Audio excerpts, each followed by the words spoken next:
はいどうも、ディンシャーのマーシュモンです。前回に引き続きディンシャーのこちらの2機種ですね、コードレス電動ドリルドライバーとコードレス電動ラチェットレンチ、こちら2機種を紹介していきたいと思います。まずね、2つとも箱から出しちゃいます。ドン。はい、ということで、こちらがね、電動ドリルドライバーですね。ちっちゃい方が電動ラチェットレンチということで、まず先に電動ドリルドライバーの方を紹介しますので、もしね電動ドライバー見たくないよ、ラチェットレンチの方だけ見たいよって方は後半の方まで飛ばしてください。ということで、まずこちらの電動ドリルドライバーを開封していきます。で、ソフトケースですね。本当にふにゃふにゃしたソフトケースです。はい、こちら電動ドリルドライバーですね。以前紹介したのとめちゃくちゃ似てるな。前紹介したのは、ちっちゃいやつだったんですけど 12V だったかな。今回は 20V ということで、見た目はこんな見た目してますね。はい、なんかあまり変わらない。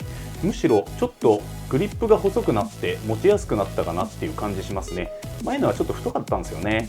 これ前の 12V のディンシャーの電動ドリルドライバーです。こちらが今回送っていただいた 20V の電動ドリルドライバーになってます。めちゃくちゃ似てませんか？もうこれ上同じなんじゃねっていうぐらい似てる。下のバッテリーだけ違うっていう感じなのかな。なんか機能的にもきっと同じなんだろうね。クラッチの部分のダイヤルも全く一緒なので、なんかあんまり変わり映えしないかなっていう感じですね。でもちょっとした違いありますね。これ 12V なんですけど、これスリットの部分中丸見えなんですが、こっちの 20V の方はスリットの部分に1枚これバーが縦のバーが入りまして、隙間がねこれ横から見ないと分かんない感じになってます。なのでちょっと改良されたのかなっていう感じですね。でも大した変わらんけどね。まず本体とブラシですね。これ前も入ってたな。全く同じような気がする。ちょっと大きいかな。この丸っこいやつと、あとこういう皿型の丸いやつと、それのちっちゃいやつ。はい、この3つですね。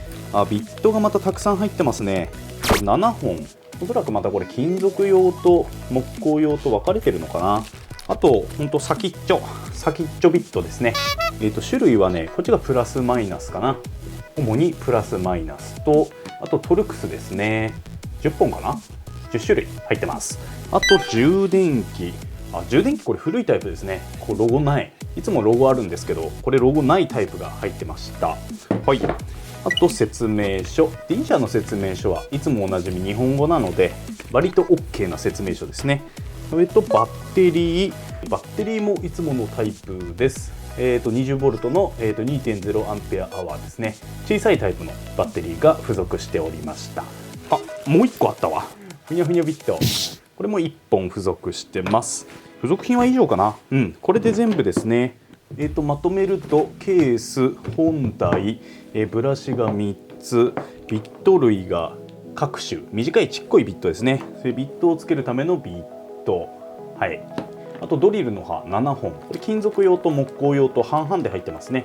と、あとふにゃふにゃエクステンションビット、それとバッテリーが1個と充電器と説明書と、入ってるものは以上になります。でね、早速ね使っていこうと思うんですけれども、もうこれはねうってつけのね、比較対象がありますよね。はい、こいつですね。キモの、電動ドリルドライバー、同じ 20V のタイプになりますんで、こいつとこいつ、これを比較していきたいと思います。ディンシャー VS、キモみたいな感じですね。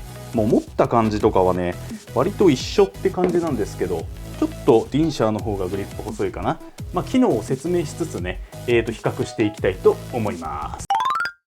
はい、ではね、まず重さの比較からやっていきたいと思います。条件は両方バッテリーをつけた状態で測りたいと思ってます。当然ね、つけた状態で使うんで、運よく同じ 20V 2.0A のバッテリー、搭載してますんで、この状態で測っていきたいと思います。まずじゃあキモから乗せてみましょう。1299g ですね。じゃあ次ディンシャー、1219g ですね。わずかにディンシャーの方が軽いです。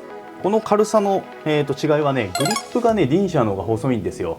特にこの下の方ね、自分はね細い方が好きなんで、ディンシャーの方が握り心地いいかなとは思うんですけど、正直ねキモさんの方もね、じゃあ握り心地悪いかと言われれば全然そうではなくて、これも別にそんな太い方ではないんでね、握りやすいは握りやすいんですけど、バランス的にどうかな。ディンシャーの方がやっぱりちょっと軽くは感じますね。ということで重さは、使いやすさ、持ちやすさですね。持ちやすさは僕はディンシャーの方がいいんじゃないかなと思います。はい、次はね機能を見ていきます。ディンシャーの方はね、上の方に1番2番っていう風にこの切り替えスイッチがあるんですけれども、これね同じように、キモさんの方にもついてます。これ何かっていうと2段変速スイッチになってますね。スピードが変わるとスイッチを手前にした状態で、トリガーを引いてみます。はい、次奥にします。なので先端側にスイッチをやった方が、早く回転するっていう感じですね。変速スイッチになってます。じゃあキモさんの方も同様にやってみます。まず手前、奥、両方機能的には同じなんですけど、速い方で比較するとねキモさんの方がスムーズに回ってるような気がする。ディンシャーの方がちょっとジャガジャガ回ってる気するね。速い方で比較すると結構わかると思います。次キモ、きっとねキモのが音が静かで滑らかに回ってるようなそんな印象を受けますね。機能的には一緒なんですけど、そういったちょっとしたね違いがありますね。じゃあ次このチャック部分ですね。で、チャック部分ほとんど一緒なんですけど、ちょっと刃を取り付けてみますか。はい、7ミリの木工用の刃ですね。はい、至って普通にチャックは機能しますね。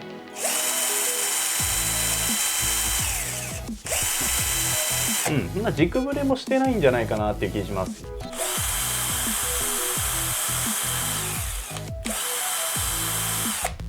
綺麗に回転してますね。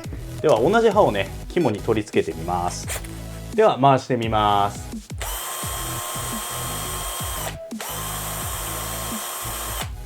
キモさんの方も無ブレですね。ただこのチャック部分ちょっと違いがありまして、キモさんの方はね1個なんですよ。この後ろの部分が狭いっていうか、根元の薄い部分が割と固定されてる状態なんで、単純にここだけ回せばいいって感じですね。はい。ディンシャーの方はですね、根元の部分がちょっと太くなってて、実際に回す部分が若干ちっちゃくなってる感じかな。しかもさ、これ一緒に回るんだよ。これロックがかかんないんで、片手でこの根元を押さえて、上だけ回す必要がある。でもこれ肝の方だともうこれの上だけ回せば、はい、これだけで閉まると。根元を持つか持たないか、そんな差がありますね。この部分も正直肝の勝ちかな。僕は肝のチャックの方が扱いやすいかなって思います。次に、根元のトルクの調整ですね。ここはね結構明確な違いがありまして、ディンシャーはね12V の時と同様、リングが1個です。1個で18段階のトルク、結構固めですね。自分右利きなんで、右手だったら全然簡単ですけど、1から18かな。はい、18まで。でプラスもう1個回すと穴開けのドリルモードに変わるっていう感じですね。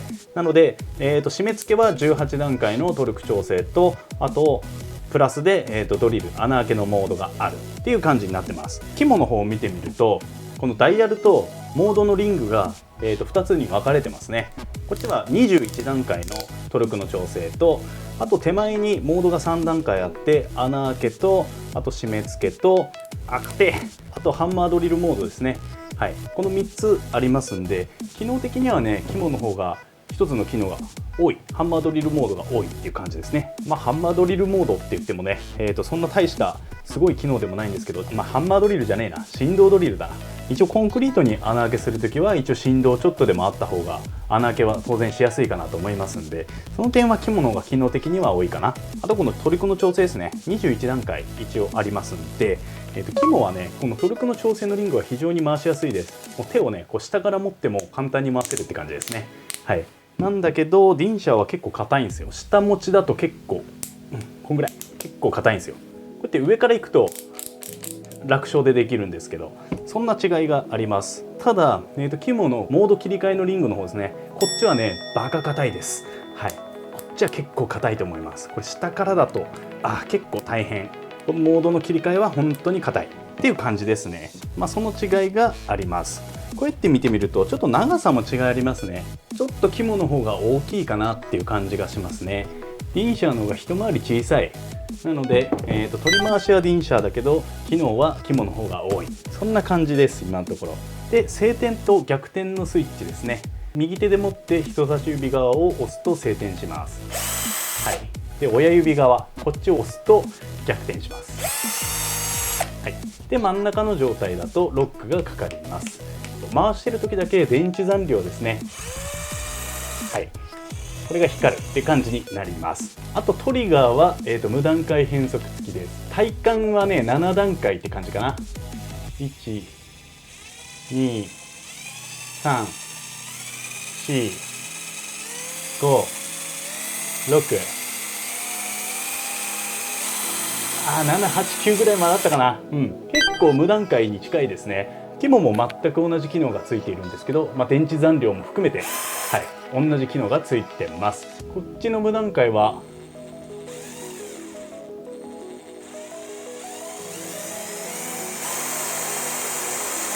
肝の無段階変速の方がちょっと荒いですね。体感6段階って感じです。なのでちょっとトリガーの調節はディンシャの方がしやすい気がしますね。肝の方が急に速くなる感じがしますね。そんな違いがあります。あと LED ですね。LED ついてる位置も違いがあります。ディンシャはこっち割と上の方光りますね。残光性はないです。トリガー引いてる時だけ光ります。はい、肝の方は下についてます。こちらも残光性はないです。トリガー引いてる時だけ光ります。はい、こんな感じですね。ベルトホルダーかな。これキモさん付属していて、一応右にも左にもつけられるような感じになってるんですけど、ディンシャーはそういったね、つけれる穴はないですね。もともと付属もしてないので、こちらは、ベルトに引っ掛けることができないと、そんな違いがあります。ということでいつもの実験ですね。今までの実験で使ってたやつなんでもうすでにね2倍と1倍くっついてますけど、こちらに穴開けと、ネジ締めですねやっていきたいと思います。せっかくなんでこちらの、ディンシャーの 6mm の刃ですね、付属していたものです。こちらを使って、穴開けしてみたいと思います。まずはね、この肝から開けてみたいと思います。この刃切れんのかな。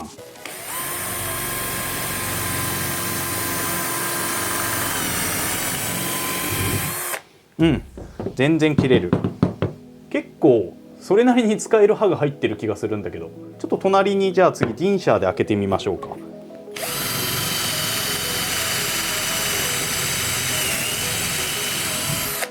こっちディンシャーです。こっち肝です。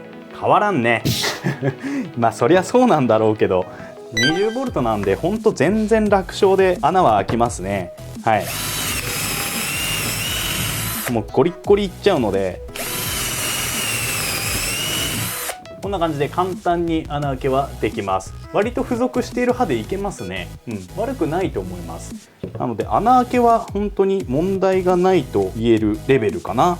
どっちがいいかって言われるとあんまり変わらないかな。使用感はあまり変わらない、大差ない、そんな感じです。ディンシャー付属のビットを使って、プラスドライバーで、65mm のビスを打ち込んでみたいと思います。でね、これ先端ねマグネットついてるんでパチンと止まりますね。パチッと。はい、こんな感じのビットがついてます。全然問題ないけどビットを置いてきた。では次ディンシャーで打ち込んでみたいと思います。いきます。はい、またビット置いてきた。はい、ということでこっちが肝、こっちがディンシャー。もう余裕でめり込んでますね。じゃあ次ね、ディンシャーでトルクマックスですね、18の状態でビスを打ちたいと思います。うわ、これは問題ないでしょう。20V なんでね。うわ、すげえ入ってくわ。ダメだわこれもう止めるまで入ってくわ。もうめり込んできますね。これ途中で止めたんですけどまだ入りますねこれね。でも 20V の製品で、平均点っていう感じですかね。悪くないなと思います。全然 OK。はい、ということで、ディンシャーと肝のね、電動ドリルドライバーを比べてみましたが、正直ね機能的な差はねないです。両方同じことできます。じゃあどっちをおすすめかって言われるとやっぱりバッテリーの使い道かなと思ってますね。もうすでに肝のね、機種をいっぱい持ってて、肝のバッテリー持ってるって方ならもう間違いなく肝でしょう。で逆にディンシャーの他の製品持ってて、ディンシャーの 20V バッテリー持ってるっていう方であれば間違いなくディンシャーでしょうっていう感じですね。多分販売価格も大体同じぐらいだったかなと思うんで、あとは色ですね。オレンジがかっこいいと思うのか、緑がかっこいいと思うのか、そのあたりで判断しちゃってもいいんじゃねえかなって思います。でもディンシャーの方がちょっと軽いからね、女性だったらディンシャーの方がいいかもしれん。木も現役で使ってますけど、ディンシャー全然悪くないですし、自分の場合はねバッテリーこっちの方が今多いんで、ディンシャーの方を使う機会の方が多くなるのかなっていう気はしますね。ディンシャーの回し物なんでね、それほど機能に差がないです。なのでお好きな方をこれあんまりいいレビューになってねえな。でもね、正直本当に思う。これ好きな方買えばいいんじゃねって思ってます。なので全然両方悪い機種じゃないので、好きな方を買ってもらって全然後悔しないかなと思います。こちらね、1年保証もついてるんで、安心してお買い求めになれるかなと思います。こちらまた概要欄の方に貼っていきます。では続いてね、ラチェットレンチの紹介をしていきたいと思います。はい、次はね、電動ラチェットレンチ、こちらを開封していきたいと思います。オープン。よいしょ。はい、これが本体ですね。思ってたより太えな。はい、こちらがディンシャーの 16.8V だったかな。型番が JC の116っていう電動のラチェットレンチになっております。いつも通り、オレンジのボディに、黒のゴム巻きっていう感じです。これバッテリーですね。バッテリーが2個入ってんのかな。型番 JC の B16 ってなってるんで、これ単体売りしてるんですかね。多分するんだろうね、してなくても。これから 16.8V の 2.0Ah のバッテリー、こちらがね2つ付属してます。2個付きっていうのはなかなかポイント高いですね。充電器どんな感じなんだろう。はい、これは差し込むとかじゃなくて直接フチッと挿して充電するタイプかな。ここだ。でここにねインジケーターのランプありますんで、ここが赤から緑に変わるんだと思います。あと取扱説明書、こちらも全て日本語で書いてます。でまたね1年保証ついてますんで、ディンシャーさんそこがねやっぱり安心ですね。ダラダラダラダラ。ということでソケットですね。ソケットは10から15プラス17っていう感じですね。あとこれソケットのサイズを変えるこういったアタッチメントもついてますね。これでちっちゃいのも取り付けれるって感じですね。ということでまずね重さを測っていきます。重さなんですけど、こちらもねバッテリーをつけた状態で測っていこうと思いますんで、これ充電してない方なんですけどね、とりあえず差し込んで、取り外しは全然スムーズですね。では重さを測っていきます。954g ですね。で結構ねグリップが太いんでずっしりしてますね。結構手に重さは感じやすい形状なのかな。でこのまま機能を説明していきますね。まずねここのスイッチ、これオンオフスイッチみたいで、一応安全ロックみたいな感じです。でこれをね下側スイッチをしておくことによってレバーを握ることができなくなるので、例えば移動中に誤って回転してしまう、そんなことを防ぐためのスイッチになっているみたいです。これを上にすると回転します。でもう使い方はねこれだけなんですけど、ラチェットレンチなんで、右に回したり左に回したりすることによって、正転逆転これを変えることができます。左に回すと、締める感じになりますね。右に回すと緩めるような感じになります。でこのレバーなんですけど、今使った感じ、速度調整はついてないっぽいですね。オンとオフしかない。なので先ほど紹介したような無段階変速とかね、そういった機能はついてない。本当に回るか回らないか、その2択っていう感じになりますね。で回した時なんですけど、ちょっとミニ四駆のモーターが動いた時の匂いしますね。ちょっと気にせずこのまま進めていきます。でここに握るレバーの上側ですね、ここに LED ライトがあるみたいです。で本当はねこれ残光性があるみたいなんですけど、今バッテリーちょっと充電がないので残光しないですね。ちょっとバッテリー変えてみます。今ちょっとだけ充電したのがあるんで、こっちだったら残光するんじゃないかな。音も全然違うな。そんなに残光しないかな。こんな感じですね。でパワーが全然違う、さっきとまずはちょっと充電してそれから使ってみたいと思うんですけど、これね試すものがね何もないんですよ正直。外もうね雪降っちゃってるんであまり外も出たくないなと思ってるんですよね。なんかいいのないかな。こういうねナット系を緩めてもいいようなもの、それを探して、実際に実験してみたいと思います。何で実験しようかなと思っていろいろ探してたんですけど、壁にありましたね。このオレンジの自転車がずっと飾ってあった折りたたみ自転車ですね。飾ってあったというか、そこしか置き場がなかったというね、この折りたたみ自転車の、このタイヤですね、これを取り外していこうかなと思います。ラチェットレンチなんで基本的に整備に使うことが多いのかなと思いますんで、今日はね自転車の整備というか、ただ単に、タイヤの分解をしていきたいと思います。ということで、このタイヤのナットですね、ナットサイズが 14mm だったのでソケット 14mm を使ってまずは緩めてみたいと思います。今安全ロック忘れてたね。それとね、さっき言うの忘れてたんだけど、ここになんか残量表示あるっぽいね。ちっちゃいけどめちゃめちゃ回る。緩まねえ。全然緩まないです。なのでこれはきっと手で回せるので、手で回してからっていう感じなんでしょうね。使い方的には最初だけ手で回してあげて緩めるみたいな使い方になっちゃいますね。結構これ硬かったんで回りませんでしたね。じゃあ次ちょっと締めてみます。今緩んだので。で最後に手でこういうことですね。もう一回緩めてみたいと思います。結構なスピードで、でも調整はしやすいかな。また締めてみますね。で最後手でよいしょ、カチャカチャよいしょで締めると、なかなか使いやすいんじゃないかな。それなりに悪くないと思いますけどね。何度もここやっちゃうの良くないのかな。どうなんだろう。いいや、もう一回やってみよう。がっちり外れますね。これ結構整備する人は楽なんじゃないかな。で最後クッと、これ楽かもしれん。ちょっとグリップが太いかな。ちょっとこれ女性の方だときついかもしれないですね。男性だったらいいかなっていう感じなんですけど、ちょっとグリップ太いですね。どうしてもバッテリーサイズあるんでこれぐらい太くなっちゃうのかなっていう気もしますけど、もうちょっとここぐらいの細さだったらちょうどいいのになって思いますね。そこがちょっとネックかなっていう感じ。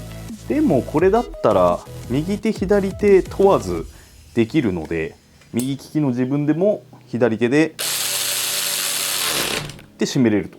で最後にねトルクレンチみたいに何ていうんですかね、一定以上のトルクかかるとここなんか抜けるような感じになってるのかな。これ手が持ってかれないようになってるって感じなのかな。なので規定以上の力で締めたい場合は最後にこれラチェット式になってますので、これカチャカチャっと、これで最後手でグッグッグッグッグッグッグッと締め込むと。これ締めるときはね結構力入りやすくていいですね。使う人を選ぶけど、このソケットレンチ結構使うよっていう人であればかなり重宝する機械なんじゃないかなと思いますね。どうしてもね以前紹介したインパクトレンチなんかに比べると全然トルクが違うし、用途としては全然違うんだけど、ちっちゃいナットですね、そういったものを締めたり緩めたりする作業が多いっていう人には本当に十分じゃないかな。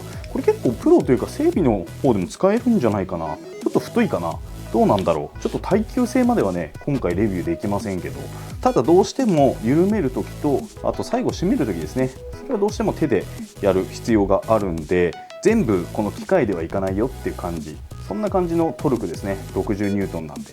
ということでディンシャーの電動のラチェットレンチですね、使用してみました。